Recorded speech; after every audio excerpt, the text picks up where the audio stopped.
L'éditorial du matin, c'est une réflexion sur l'actualité brûlante, des développements importants, des sujets d'ALIA et d'intégration. C'est tous les matins sur Studio Kalita.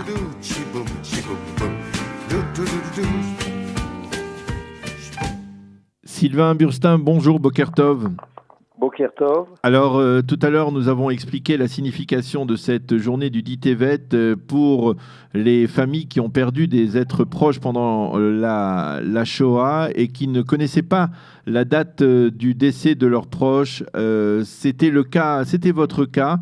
Racontez-nous un peu votre histoire. Qui avez-vous perdu dans les camps et qui a survécu, et comment, d'une certaine manière, pour vous, cette journée avait une importance particulière, et qu'est-ce qui a changé au fil des ans? Ok, donc mon père a été arrêté pendant les grandes rafles de juillet 42. Moi-même, je suis né en novembre 41, donc j'avais 8 mois. Donc j'ai plus de nouvelles, et maman a été cachée dans un hôpital en Indre-et-Loire, puisqu'on habitait Metz, mais on était réfugiés en Indre-et-Loire. Et moi, j'ai été caché dans le service de la contagion pendant un an, un peu plus d'1 an. Ça, c'est pour le renseignement général. Oui. Et en plus de ça, j'ai été ce convoi est un des seuls convois sur les 44 convois qui ont été à Auschwitz, qui a été directement à Auschwitz. Le convoi de votre père.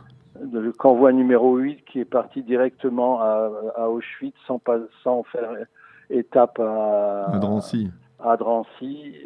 Donc c'est le seul convoi. C'était à quelle date? C'est le 20 juillet 42. 20 juillet 42. Convoi numéro 8. Et donc, votre père est arrivé à Auschwitz et n'est jamais, malheureusement, n'est jamais revenu. Nous, on a échappé à la guerre. C'est un peu trop de détails, mais moi, j'ai été caché au service de la contagion. J'ai 2 frères et une sœur. On a tous échappé, et maman, on est revenu après la guerre. Et donc, j'avais pas évidemment la date du décès de mon père. C'est ça. Que je faisais le 10 Tevet jusqu'à il y a une dizaine d'années. Oui. Alors, qu'est-ce qui s'est passé? C'est-à-dire, pour vous, cette journée, c'était véritablement une journée du souvenir, la journée au cours de laquelle vous récitiez le Kaddish à la mémoire de votre père. Tout à fait. Et on a des petits-enfants, dont un petit-fils qui est subjugué, ou je ne sais pas, on entend parler de la Shoah. Pour sa bar mitzvah, il y a une dizaine d'années, a voulu aller à Auschwitz en famille. On est parti avec la famille Birnbaum et nous-mêmes, Burstin. Et on est parti faire un séjour d'une petite semaine, dans 2 jours à Auschwitz. Et on avait comme guide Ariel Kandel, qui lui, grâce à ses relations, et ils avaient à ce moment-là ouvert les dossiers, les archives. Donc, il a réussi avec le guide sur place. Il a travaillé pendant quelques heures, je pense, pour arriver à m'avoir mes documents. Et il m'a donné exactement où il est tombé, dans quel bâtiment il était. Il est tombé au milieu, où il a été même malheureusement brûlé dans le four. J'ai même pu dire Kaddish. Devant le four, il aurait été brûlé. Et donc, vous avez réussi à trouver la date exacte du décès de la mort de votre père. Le 25 Tishri.